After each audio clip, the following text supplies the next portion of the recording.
조선일보 기자수첩에 이런 게 떴어요. 이 대표 25만 원뿐 아니라 의료 문제도 이야기해달라. 이게 뭐 하는 거야?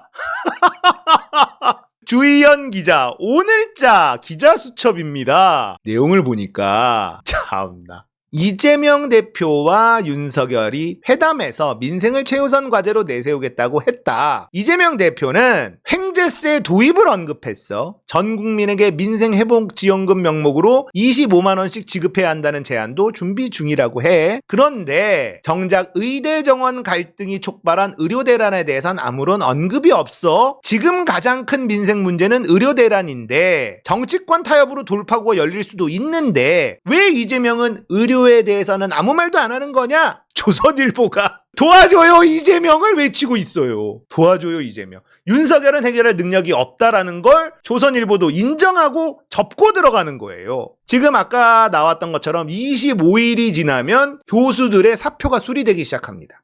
30일부터 또 문제가 발생하고 5월 초부터 또 문제가 발생을 해요. 그래서 이미 25일만 돼도 심각한 문제가 벌어지기 시작할 건데 윤석열은 능력이 없어 보이고 이재명 좀 도와줘 제발 좀 도와줘 이재명 이러고 있는 거예요. 조선일보가. 놀랍죠. 실제 자 과거 역사를 가져옵니다. 2000년 의약분업 정책에 반발해서 의사들이 집단 파업을 하는 의료 대란에도 영수회담이 해결했다.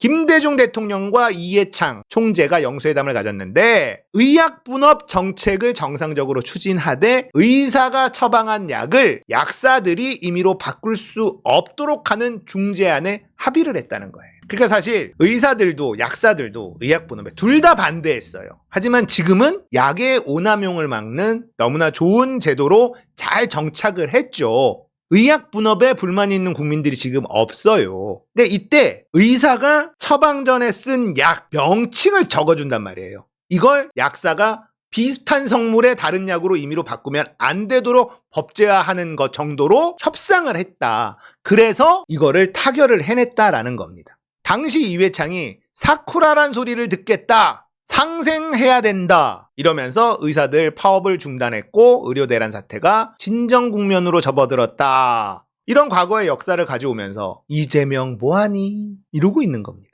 정치적 소대를 각오하고 의료사태 해결을 위한 적극적 중재와 대안을 제시한다면 안정감 있는 야당 대표로 자리매김할 기회가 될 수 있다. 강 건너 불구경을 즐길 게 아니라 대통령보다 더 적극적으로 흙탕물에 손을 넣고 문제를 해결하는 이 대표의 모습을 보고 싶다.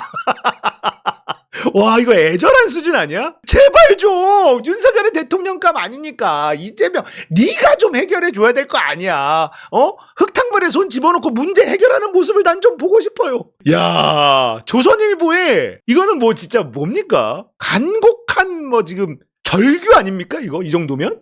보고 싶대. 이 대표의 모습을 보고 싶대. 아니 그러면 대통령을 시켜. 왜 윤석열 대통령 만들어 놓고 그리고 다른 심각한 문제들이 있는데 의사들의 문제에 조선일보가 적극적으로 이재명 대표에게 도움을 요청하는 모습. 결국은 조선일보는 기득권 세력하고의 그 끈끈한 결탁이 있다는 뜻 아니겠습니까? 대단하죠. 지금 상황이 굉장히 어지러워. 조선일보도 이상하게 흘러가고 있고 뭐 지금 다 어지럽습니다. 보수가 완전 괴멸됐어요.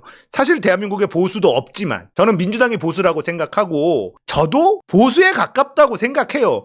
제가 우리나라에 있으니까 좌파 진보 소리 듣는 거예요. 제가 무슨 좌파입니까? 저는 좌파가 될 수 없는 위치에 있어. 위치도 사용자의 위치고 제가 무슨 좌파예요. 저는 국방비 예산을 양보하지 말아야 된다는 입장이에요. 예전에 진보라고 하는 민노당 뭐 이런 데들은 국방부 예산이 너무 많다. 그걸 줄여서 복지했어야 된다. 이런 주장을 했어요. 미군한테 들어가는 돈이 너무 많다. 미군을 빼야 된다. 이런 식이 진보였어요. 근데 아니 난 반대인데? 그럼 저는 진보가 아니야. 대한민국의 지정학적 위치가 너무 민감하기 때문에 국방 예산은 무조건 최우선 더 많이 첨단 무기 더 많이 자주국방 여기에 돈 쓰는 거 아깝지 않아. 저는 이런 스탠스고 이게 무슨 진보입니까?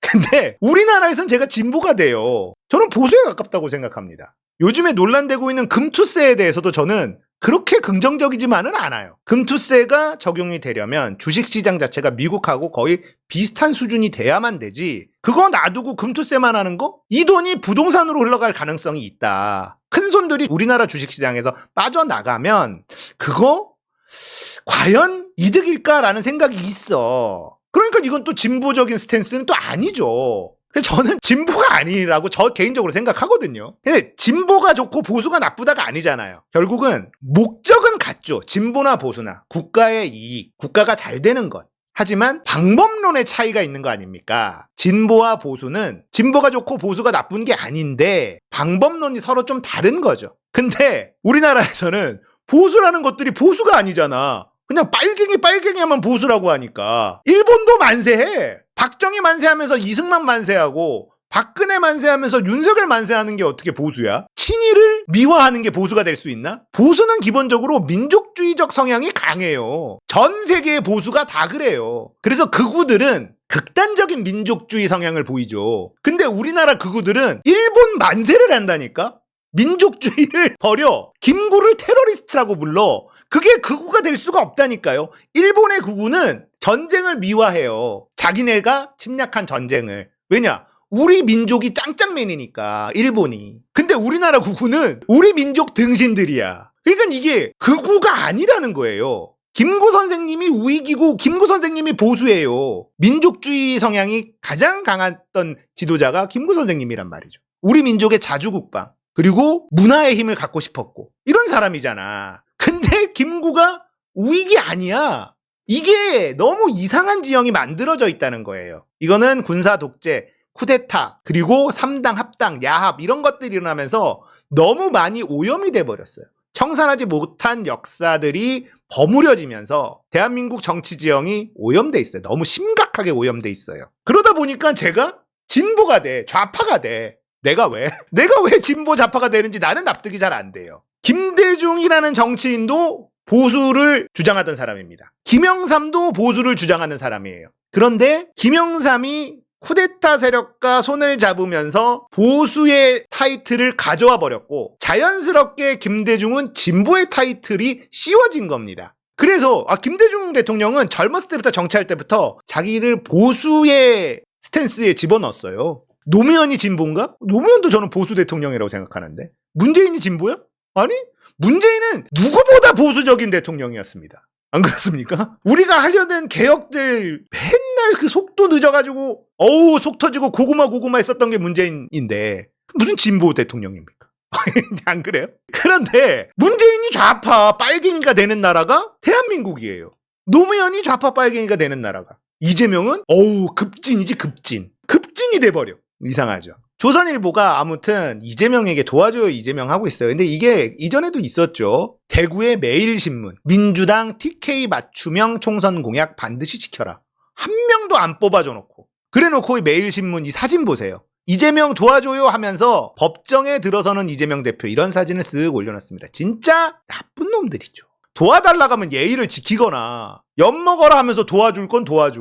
이 사람이 아니다. 한 명도 안 뽑아줘 놓고 TK 맞춤형 총선 공약 민주당 지켜야 된다, 이딴 개소리를 하고 있는 거예요. 이게 자기들이 보수라고, 보수 참칭 이익 세력이죠. 대한민국 보수라는 애들 여기에 철학이 있습니까? 그냥 이익이에요. 이익단체. 나한테 이익이 되니까 내 기득권을 유지할 수 있으면 여기 붙었다 저기 붙었다 하는 겁니다. 전광훈이 보수 세력일까요? 전광훈이 보수야? 아니죠. 그냥 내 이익에 맞춰서 움직이는 거예요. 제가 보수라고 얘기하는 것 중에 하나를 말씀드리면, 박근혜가 사드를 들여왔을 때 있잖아요. 저는 사드라는 무기가 한반도에 오는 건 찬성했어요.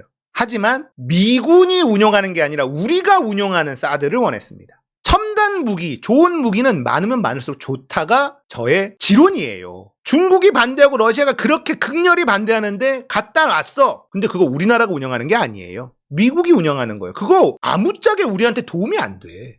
실제 자주국방에 도움이 되는 게 아니라, 미국은 짭짤한 정보를 가져가지만 중국과 러시아가 굉장히 싫어하고, 우리가 얻는 건 뭐가 있지? 라고 할 때 우리가 운영하는 무기가 아닌 거죠. 이걸 만약에 우리가 운영할 수 있다, 미국이 우리한테 사드를 팔았다, 우리가 돈 주고 샀어, 대한민국 군이 만약에 사드를 직접 관리하고 운영한다. 그리고 그 정보를 우리 군이 축적한다라고 하면 저는 찬성이었다니까요. 이런 내가 무슨 진보냐고. 안 그렇습니까? 물론 그걸 들여오는 과정에서 우리가 돈 주고 사면서도 중국 러시아와 뭔가 잘 관계 설정하면서 잘 하면서 갖고 왔었어야 되는데 그것도 아니고 전격적으로 사드 안에 하다가 갑자기 툭 집어넣어가지고 지금까지도 한알령이잖아요. 아무튼 저는 그런 성향이라는 거예요. 제가 진보랑 저는 아닌 것 같아요. 저는 보수에 더 가깝다고 생각합니다. 저의 이제 성향을 좀 말씀드렸고요. 아무튼 지금 이 보수라고 하는 것들이 보수도 아닌 그냥 자기 이익에 눈먼 탐욕 덩어리들이 조선일보, 매일신문이 도와줘요 이재명을 외치고 있습니다. 진짜 한심하죠. 지금 상황이 골 때리게 돌아가고 있어요. 이것도 레임덕입니다, 여러분. 이게 레임덕이에요. 왜 이재명을 찾습니까? 대통령을 찾으면 되는데, 자기들이 만든 대통령이 있는데, 자기들이 만든 정권이 있는데, 안 그래요? 근데 이재명 도와줘요, 이재명. 민주당 도와줘요. 레임덕입니다, 레임덕. 심각한 레임덕 징후라고 보시면 되겠습니다.